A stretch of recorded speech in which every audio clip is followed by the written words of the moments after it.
I'm leaving, I declared. Good. And don't come back, my wife shot back. Usually, I'd respond with a fuck you as I stormed out, but tonight, I wanted my parting words to be more dignified. We exchanged similar heated words countless times over our 14 years of marriage. But this time, I meant it. Jenna, my wife, had become increasingly verbally abusive over the last 6 or 7 months, and I couldn't understand why. Her cutting remarks were getting unbearable, and I found myself avoiding her whenever possible, often staying longer at work to delay going home. My name is Kurt Kaminsky, though technically it's David Kurt Kaminsky. But to avoid confusion with my father, also named David, they started calling me Kurt early on. I'm not a junior, though my dad's name is David John Kaminsky. Why he didn't name me a junior is a mystery to me. I would have been fine with junior or even DJ, but instead, I go by Kurt or DK, which just doesn't feel right. Yes, I'm of Polish descent, though I'm American. I've heard all the jokes, from the harmless ones like, do you know why Polacks spell their name with ski at the end? Because they don't know how to spell toboggan, to the more offensive ones. Being the only person of Polish descent in this small town of about 10,000 people, I was often the target of such jokes. But let's get back to the matter at hand. My wife, soon to be my ex-wife, wasn't who I thought she was. I discovered this revelation just 4 weeks ago. With her increasingly abusive behavior, I found myself spending more time away from home. One Monday evening, after returning to an empty house once again, I decided to grab dinner at a local restaurant. As I sat in a booth, contemplating my order, I overheard 2 men talking in the adjacent booth. Their conversation caught my attention when one of them mentioned the word Polak. I listened closely and heard him say, "So you've been fucking the Polak's wife for how long?" "Since before they were married. In fact, I fucked her on their wedding day and he was clueless. She had to have my cum running down her thighs as she walked down the aisle." I didn't recognize the first guy's voice, but the second I recognized. It was my best friend George Carey. I sat there stunned. I know they continued talking, but I didn't really hear anything else until I heard George say, "Yeah, we get together and fuck at least twice a month." Kurt is so busy at the car lot that he doesn't even know what's happening. Again, clueless. Just then the waitress came by to take my order and I said softly, "Sorry, I've got to go." I left, heading away from their booth so they wouldn't see me. I couldn't believe it. My wife, Jenna, with my best friend. He had even been my best man at my wedding. He is also my mechanic. Well, he will be for only a little while longer. He is not actually my mechanic, because officially he is an independent contractor that I use exclusively to do all my repairs and inspections of all my cars. If you haven't guessed it yet, I own a used car lot. Yes, I am a used car salesman. I've heard all those jokes and insults also. My business, however, is very good. People know they will get a great car at a good price. They also know I stand behind my cars. If there are problems, I take care of them. George has always been good mechanically, and I keep him busy and pay him well. I wanted to hire him, but he said he wouldn't respect himself if he had a Polak for a boss. He said it jokingly, but I knew he meant it. In spite of that, I hired him as my independent contractor mechanic. He wasn't very independent, though. In fact, I was his only source of income. That fact would prove to be his downfall. I left the restaurant and drove around. Could this be true? I asked myself, or was he just blowing smoke? I could hire a PI, but if what he said was true, they only got together about twice a month. That could be a big waste of money. What I could do, however, is check her phone and emails. That is what I decided to do. I went home and Jenna was her usual ill-tempered self. That was okay with me. I didn't want to talk to her until I found out the truth anyways.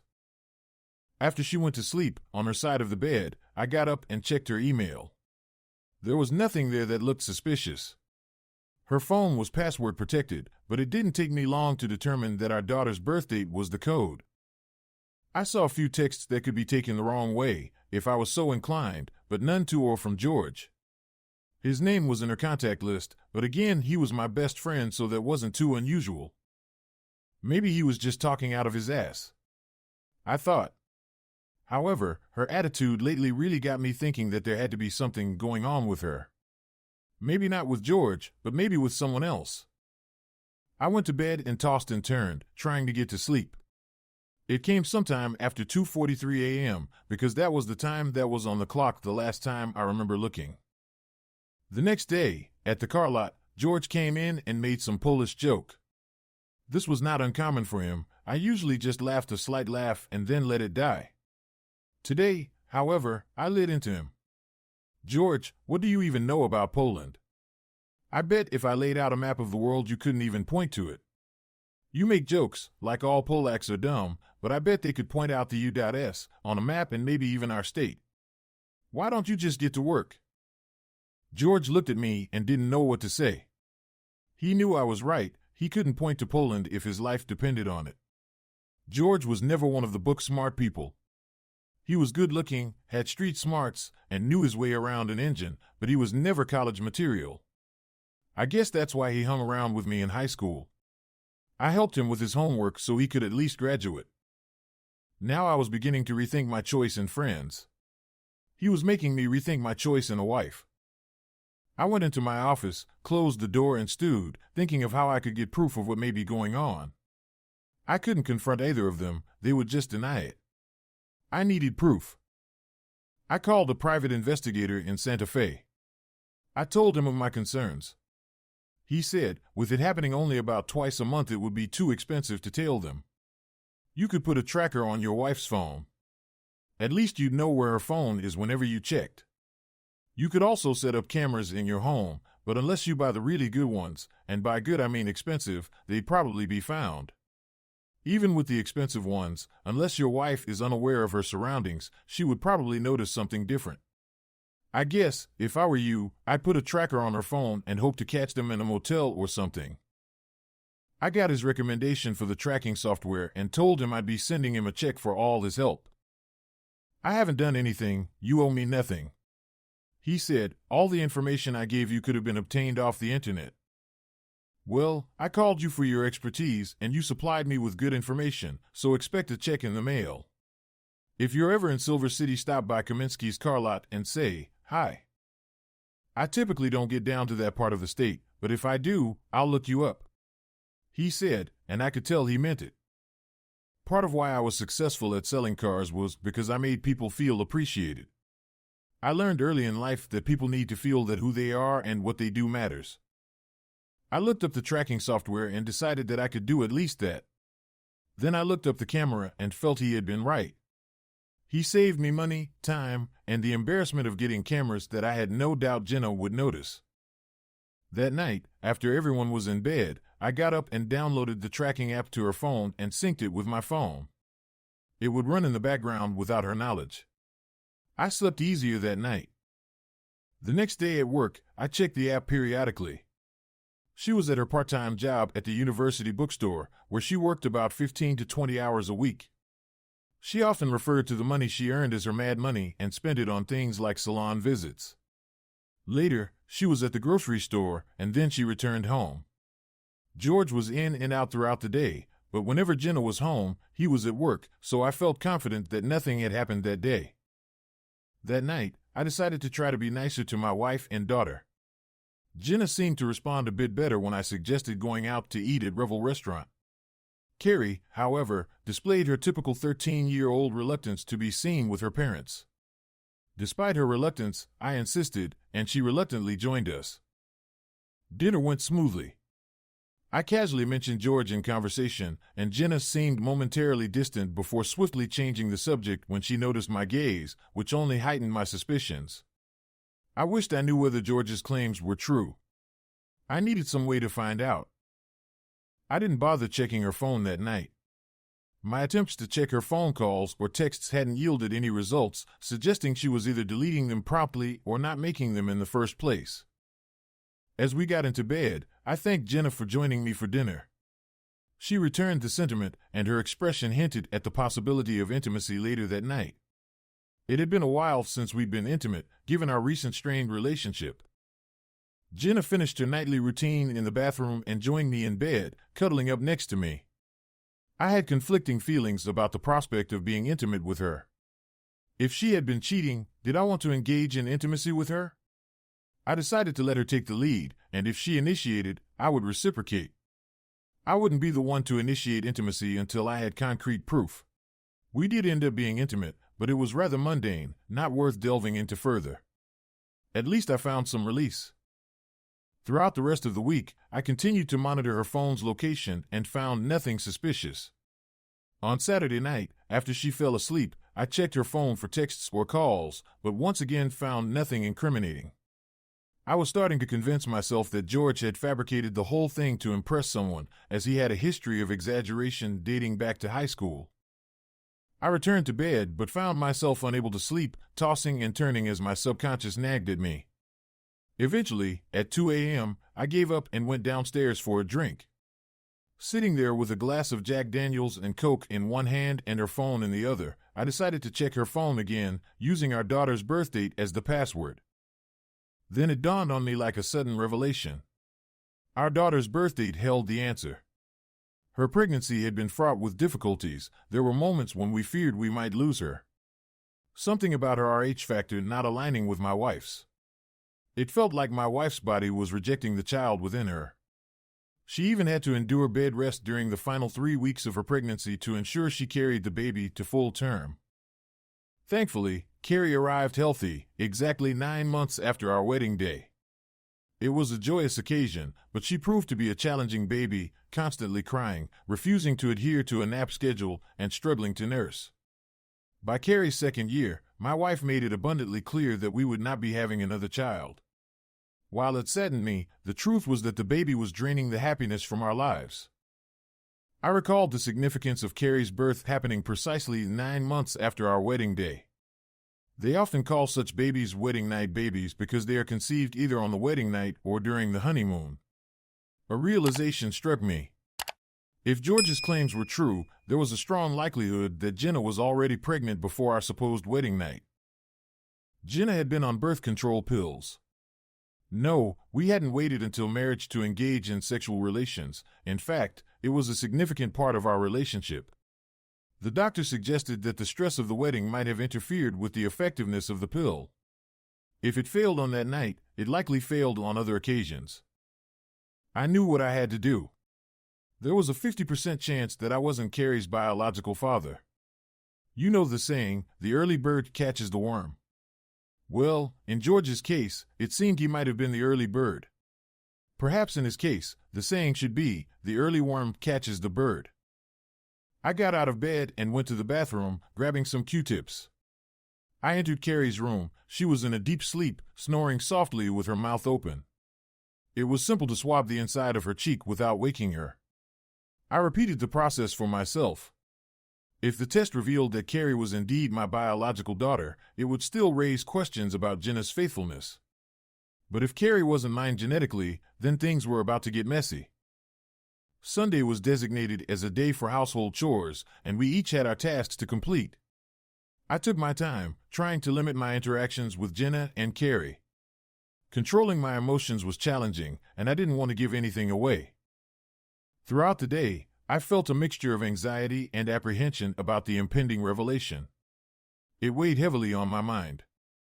Jenna noticed my unease and asked, "Is something bothering you, Kurt?" I had to come up with something quickly, so I said, "I'm planning to purchase a large number of cars at the next auction to fill up my lot. This might tighten our finances until I can make some sales to balance it out." "Well, just be careful not to overextend us," she cautioned. She always used us when discussing the business, which showed she felt it was a joint endeavor. However, in reality, when I opened the car lot, I incorporated it to protect my personal assets. Living in a litigious society, I didn't want any business mishaps affecting my personal life. "I'm considering paying off the credit cards and keeping only one to improve our creditworthiness," I told her. It was a cover to prevent any financial setbacks if my suspicions proved true. "Whatever you think is best," she responded casually. That idea had come to me spontaneously. It's amazing how the mind can work when you let it. It would mitigate potential fallout if my suspicions were correct. Bright and early Monday morning, I took my samples to West New Mexico University and spoke with someone in the science department. They directed me to the department head, who informed me about their cellular and molecular biology program. I offered him a discount on car purchases for anyone who worked on the samples. He seemed appreciative, mentioning his interest in trading his Camry for a newer car from my lot. "If you don't find what you're looking for, let me know, and I'll help you find it," I assured him. "Thank you, I'll keep that in mind," he replied. Driving away from the university, I couldn't help but smile, albeit with a hint of worry. The results could mark the end of my marriage. When I mentioned buying more cars to Jenna, it was to mask my anxiety. Yet, the idea had merit. I called Paul, my bookkeeper, loan officer, and part-time salesman, into my office and shared my plan. "We can make it work," he assured me. "Paul, I also want to pay off my mortgage. Can we arrange a one-time payment for that?" I asked. "I'll look into the finances and get back to you this afternoon," he promised. As Paul left, I considered calling my lawyer for a referral to a family lawyer. But then I thought, let's wait for the results first. After all, I hadn't found any concrete evidence of my wife's infidelity. Later that day, Paul showed me the spreadsheet, and we discussed moving forward with both plans. The following 2 days felt interminable as I awaited the DNA test results. Finally, late Wednesday afternoon, the department head called to inform me he was on his way with the results and to look at a car. Once he arrived, I ushered him straight into my office. His expression revealed the outcome before he even spoke. "The samples aren't related," he confirmed. Though I had anticipated it, the news hit me hard. He allowed me a moment to absorb it, then slid the envelope containing the results toward me. Gathering myself, I asked, "What kind of car were you interested in?" "I know it's cliché, but I just turned 50 and want a sports car." "A Mazda Miata," he replied. I admitted I didn't have one on the lot, but assured him I'd find a suitable one at the auction the next day and would update him accordingly. As he left, I informed Anna, my multitasking receptionist/office manager/part-time salesperson, that I'd be leaving early but reachable by phone if needed. I doubted she'd call. She was capable of handling almost everything herself. Driving aimlessly through town, everything seemed different somehow. I contacted my lawyer, who expressed regret and referred me to another attorney. After scheduling an appointment, I grabbed a bite to eat, contemplating my situation. Had the past 15 years been a waste? I couldn't even claim parenthood. Though I still saw Carrie as my daughter, biologically, she wasn't. Moving forward was daunting. Now aware, I couldn't pretend ignorance. One thing was certain, George would pay. Despite our long friendship, his betrayal was unforgivable. And Jenna. Did she know Carrie wasn't mine? Regardless, she harbored a secret of our wedding day betrayal. Overheard conversations confirmed her infidelity with George at least twice a month. My anger escalated, prompting a need for solitude. I called Jenna, informing her of my overnight stay in Albuquerque for an early auction start. Her response was detached. Normally, I wouldn't trek all the way to Albuquerque, raising suspicion. Would she take advantage of my absence, pawning Carrie off on my parents? The thought gnawed at me. Throughout the evening, I intermittently checked Jenna's phone tracker. As I drove to Albuquerque the next day, I planned to purchase around 20 cars, including a Mazda Miata, arranging for them to be transported back to my lot after the auction. A pressing question lingered: who would handle their mechanical inspection? George would no longer receive any work from me after completing his scheduled tasks. Though he'd likely anticipate profiting from the additional workload, I'd keep my plans under wraps until the last moment. I intended to consult local dealers at the auction for a reliable and skilled mechanic to inspect the vehicles before shipping them to our town. Arriving at Best Western around 9 o'clock, I opted for a comfortable yet economical room.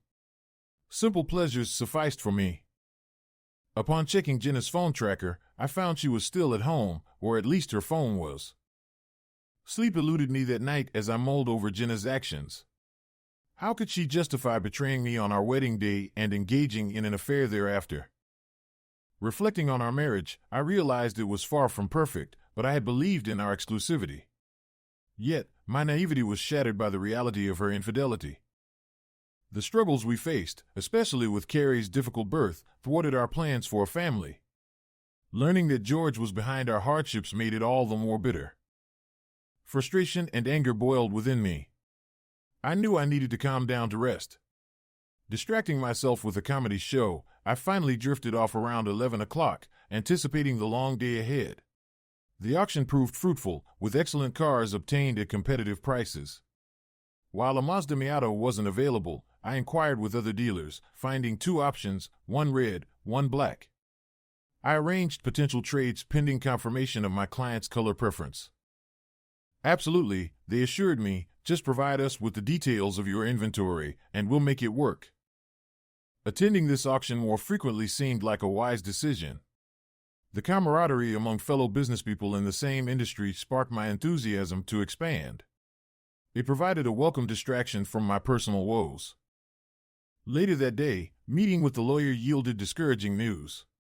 Despite my efforts, I faced the prospect of losing half my assets, along with alimony and child support obligations, for a child who wasn't even mine. Determined to protect what I could, I resolved not to divorce Jenna. Instead, I'd leave her with George's child, paying off the mortgage on our house but ensuring my name remained on the deed to prevent her from selling it. However, safeguarding my business required careful consideration.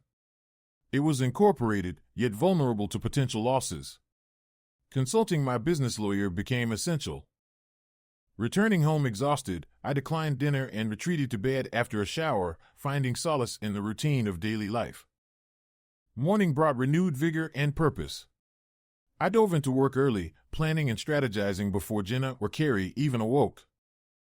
Informing my team of recent developments, I instructed Paul about our latest vehicle purchases and arrangements for a trade. Anna received instructions to halt further assignments for George, emphasizing the need for discretion. Concerns about the fate of my business loomed large. Consulting my lawyer revealed unsettling possibilities, potential risks to a venture I poured my heart and soul into. Despite the setbacks, I resolved to maintain focus on business matters. Compartmentalizing my personal turmoil, I shifted gears, prioritizing tasks at hand. First on my agenda? A call to Doug, the department head whose findings confirmed George's betrayal. Doug, it's Kurt Kaminsky. I found 2 Miatas you might like, red and black. Still interested? I am, depending on the price, he replied. Which color are you leaning towards? I'll get it here so you can take a look, then we'll discuss pricing. Even if we can't agree on a number, I'm confident I can sell it easily. Any recommendations? He inquired. Each has its pros and cons. Red is eye-catching, but it fades faster. Black looks sleek but absorbs heat. Will the car be kept in a garage when not in use? Yes, it will, he confirmed. In that case, fading won't be an issue with the red one since it won't be exposed to much sun. Unless you prefer black for its style, I explained. Red sounds great. When can I see it? He eagerly asked. Can you make it Monday or Tuesday? I suggested. Monday works for me. Give me a call when it's in. Will do. After the call, I arranged a trade with the dealer who had the red Miata, swapping it for a BMW sitting on my lot. Meanwhile, George arrived, ready to work on the remaining cars needing repairs. Despite my feelings toward him, I maintained professionalism.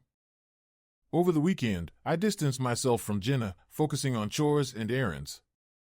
Checking her phone tracker seemed pointless. I felt only contempt. Raising someone else's child was unforgivable.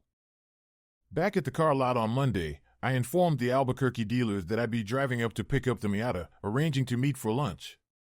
Enjoying the drive and camaraderie, I appreciated the break from the turmoil at home. Driving back in the Miata, I relished the freedom of the open road. With the wind in my hair, I felt alive. I made a spontaneous decision to call the other dealer and secure the black one for myself. Life was short, and soon enough, a 2-seater would suffice. Pulling into the driveway with the red sports car, Jenna and Carrie emerged to inspect it. Jenna immediately expressed her disapproval, citing the need for a car with a back seat for Carrie. Carrie, in her teenage candor, rejected the idea, citing concerns about public perception. Stung by their reactions, I retreated, feeling the sting of disrespect from both my wife and daughter. Their indifference cut deep, casting doubts on the authenticity of our family bond. Frustrated and hurt, I escaped on another drive, simmering with anger at the deteriorating state of my marriage. Returning home later, the tension between us was palpable. Jenna's cutting remarks only fueled my resentment.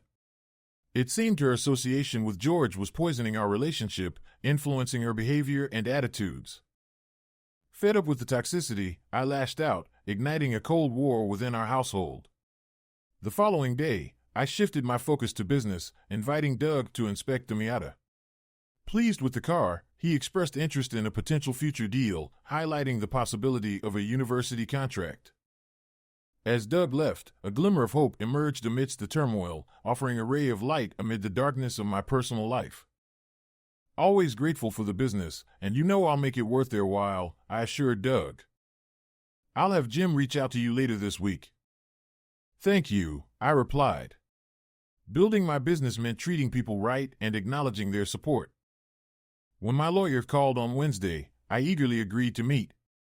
The plan he proposed seemed promising, offering relief from the unbearable tension at home. Over the following 2 weeks, I methodically transferred personal items and tools to an apartment nearby.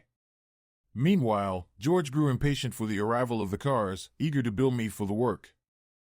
During the weekend, I seized the opportunity to clean out my closet and dressers when Jenna and Carrie were occupied. Jenna's weekend laundry routine provided cover for my actions. Then came the fateful Monday night when I decided to confront the toxicity head-on. Fed up with Jenna's disrespect and insults, I finally snapped, delivering the ultimatum. In the past, I might have sought refuge in a motel for a night or two, but this time was different. The following morning, I gathered my employees for an impromptu meeting. With a heavy heart, I broke the news of selling the business. Despite their surprise, they offered congratulations, particularly to Anna, who would take on additional responsibilities and receive a well-deserved raise. As the meeting concluded, I assured them of my continued involvement in a consulting capacity, alleviating some of their concerns about the transition. Though bittersweet, their support reinforced my decision to move forward with the next chapter of my life. As we exited the meeting, George confronted us at the door, puzzled about his exclusion. In the past, he had always been part of such gatherings. This was an employee meeting, George. You're not an employee, I clarified firmly, avoiding further discussion. He seemed taken aback, realizing the cars had arrived and his usual tasks were no longer required. But I've always checked your cars, Kurt. What's happening? He protested. I've sold the business, George. The new owner has different plans, I replied curtly, withholding my anger for another time. His reaction was predictable, focusing on his own predicament rather than understanding the broader context. What am I supposed to do now? He lamented. You can collect your payment for the past 2 weeks, I informed him, unmoved by his plight. His lack of foresight didn't garner my sympathy, especially considering his betrayal. Later, in a confidential discussion with Anna, I outlined the intricate plan I had devised. I had formed companies in Nevada, with one purchasing the car lot and the other acquiring the original company. I disclosed my intention to divorce Jenna, citing her infidelity with George and the paternity doubts regarding our daughter. I won't pursue divorce immediately, but rather continue supporting our household financially while ensuring Jenna can't claim abandonment and seize my assets, I explained.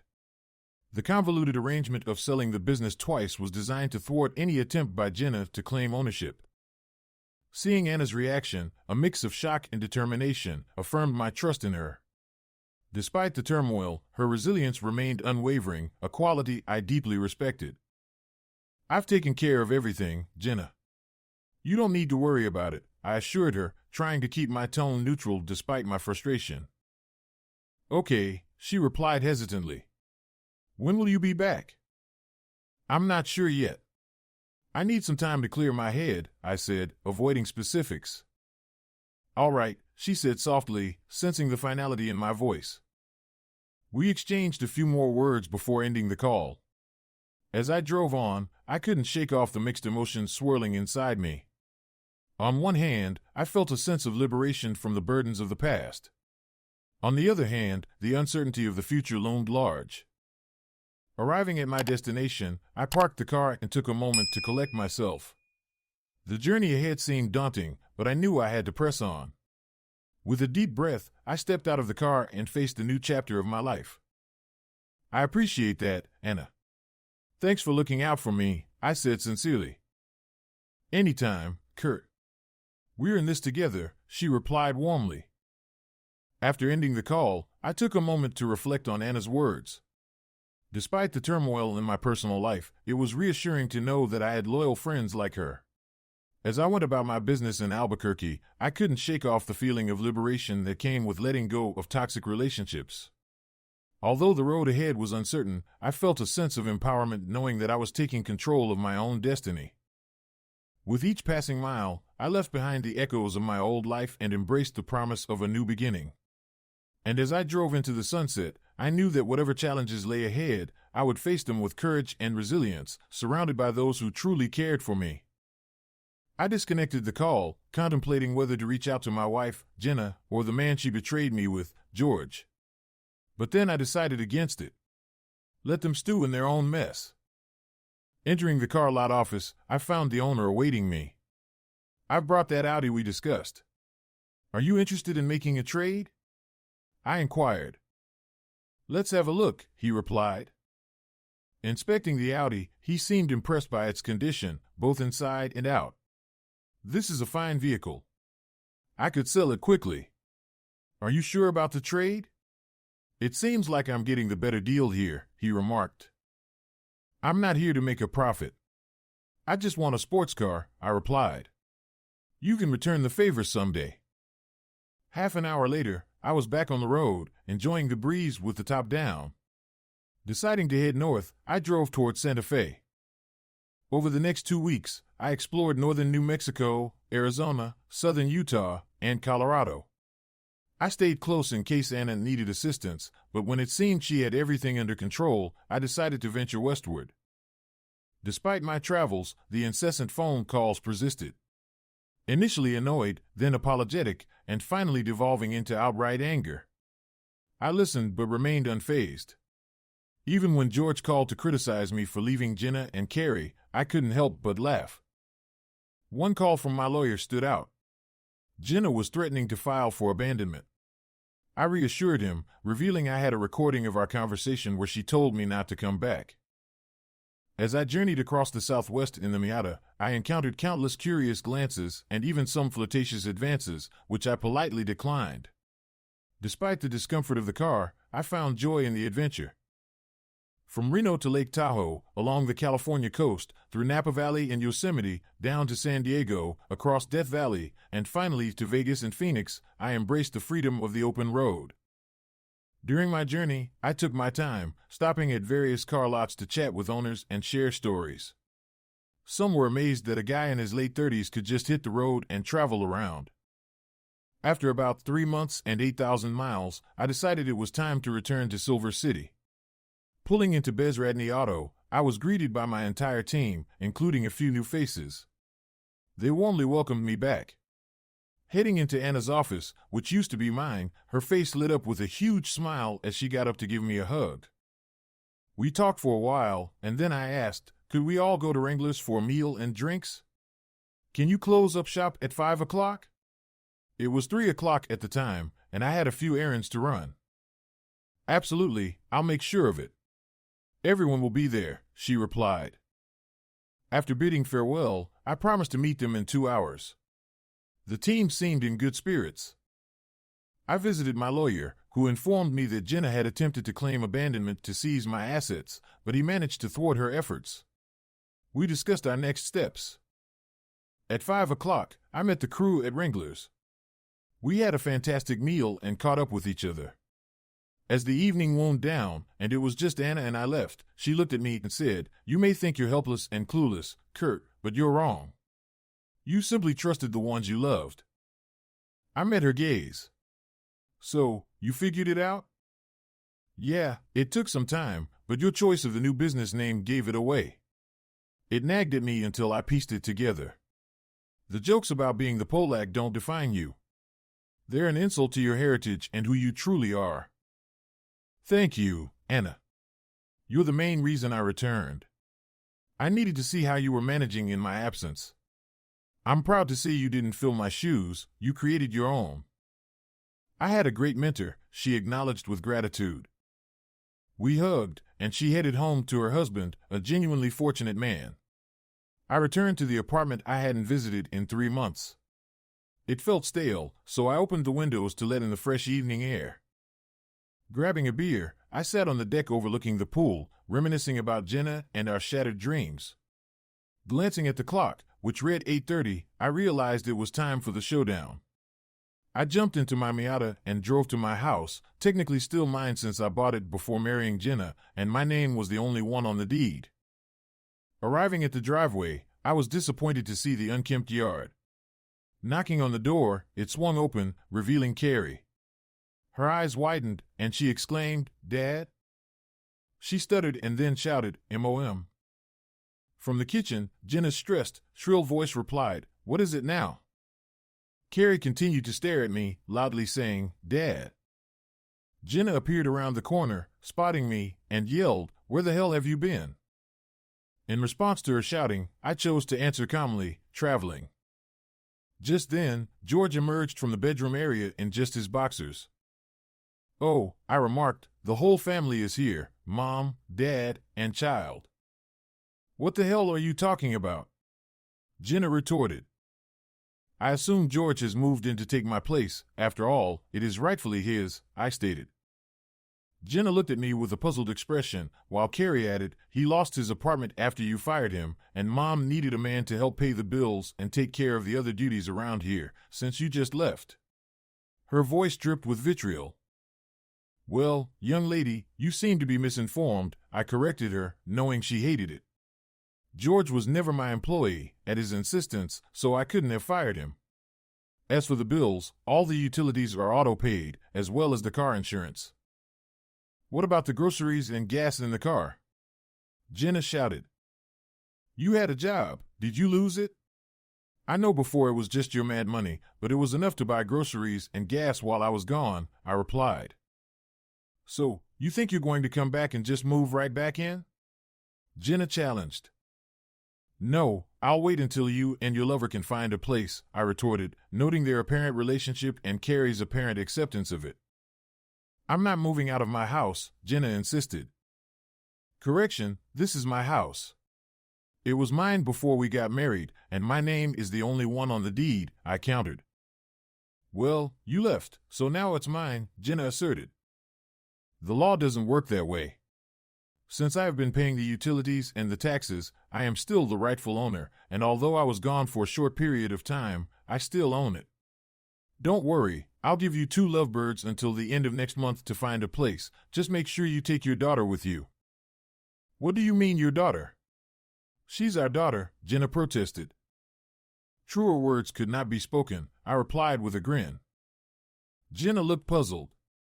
Then I turned to Carrie. "Carrie, I know you hate being known as a Polak, so I've got good news for you. I am not your real father, George is." The room fell silent. After a moment, Jenna asked weakly, "What?" "Yes, Jenna, it appears your little wedding day indiscretion resulted in a baby, just not mine. Good news though, Carrie, now you can take your real daddy's last name and be Carrie. I wonder if maybe Mom didn't insist on the name Carrie as homage to her lover?" I glanced at Jenna, then at George, who was as white as a ghost. "What, George, you don't want to be a daddy? Well, too bad. Step up to the responsibility.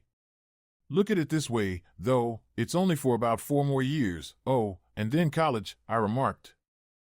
Jenna and George exclaimed almost simultaneously, "I don't believe it." I tossed the DNA report to them.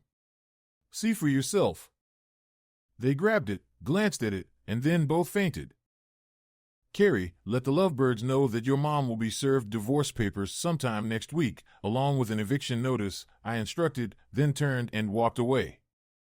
Throughout my absence, I couldn't shake the thought of whether the affair had been ongoing throughout our marriage. Had she ever been faithful to me? Our meeting seemed like fate. She came in to buy a car, George working nearby. We both saw potential, but she chose me. Or did she? Truly, I was Bezratny's clueless, helpless, vulnerable. All the while, George laughed behind my back, making Polish jokes to my face. Back at the apartment, I drowned my thoughts in a few beers. The next morning, I visited my lawyer, initiating divorce proceedings. While I'd likely have to sell the house and split the proceeds, as a barely employed man, I hoped to avoid alimony or child support, especially with another man already in my place. That's what I hoped, at least. Betrayal ran deep. Trust seemed a distant concept. Perhaps counseling was in order. Returning to work at the car lot, I made it clear I was no longer in charge. One sale a week sufficed for my expenses. When it came to court-ordered support, I aimed to have no surplus funds. Jenna lawyered up, though I questioned how she could afford it. They scrutinized my bank accounts, finding them emptied from a supposed sale. They overlooked deeper issues. Word had it that George sought work, rejected by Anna each time. Regret seemed his new companion as he settled for a job at Valvoline Quick Oil Change. Jenna's part-time job wouldn't suffice. I enlisted a realtor, informing Jenna of my intent to sell the house and split assets evenly. With an eviction notice served, she'd have to vacate before the sale. One night, Jenna knocked on my door. "What do you want?" I asked warily. "Can we talk?" she pleaded. "I don't think it's wise, given our legal situation." "Come on, Kurt, just us, no lawyers. Can't we have a civil conversation?" "Fine, but let's go to Denny's," I agreed, wary of being alone with her. We sat in a booth at Denny's, exchanging forced pleasantries until I broached the topic. "Why, Jenna?" I asked, cutting straight to the point. She hesitated before responding. I guess the simple answer is that I had feelings for both of you and couldn't decide. "So, you were seeing both of us simultaneously?" I pressed. Jenna's gaze fell to the table as she admitted, "Yes, but George insisted I keep it from you to preserve our personal and working relationship." "When I proposed, why did you say yes?" I inquired further. "Because I loved you," she confessed. "And George?" I probed. "I cared for him too, but I knew he wasn't husband material. We ended things when you proposed, focusing on our future together," she explained. "So, on our wedding day, letting him have you was your way of saying, 'I'm marrying him, but you're still mine?'" I confronted. Tears welled in her eyes. "It wasn't like that." "Then what was it?" I demanded. She hesitated before admitting, "I didn't want to lose him, and he didn't want to lose me. Now you have each other, and your child.